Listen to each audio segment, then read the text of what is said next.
కోతుల నుండి విద్యార్థులను టీచర్లను కాపాడాలని సత్తుపల్లి శాసనసభ్యురాలు డాక్టర్ మట్టా రాఘమయ్యి దయానందన పేరెంట్స్ కమిటీ ఆధ్వర్యంలో వినతి పత్రం అందజేశారు.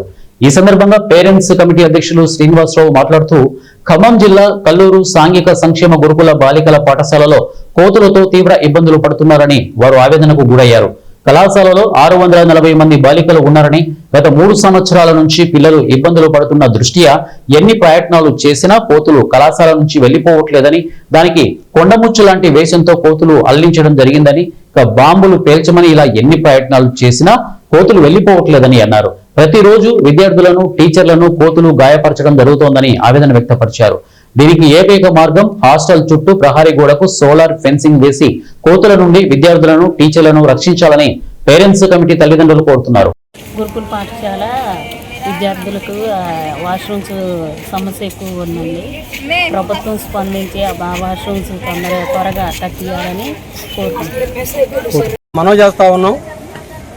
పేరెంట్స్ కమిటీ తరఫున గత 3 సంవత్సరాల నుంచి హాస్టల్లో ఉన్నటువంటి సమస్యల గురించి ఉన్నతాధికారుల దృష్టికి తీసుకెళ్ళడం జరిగింది.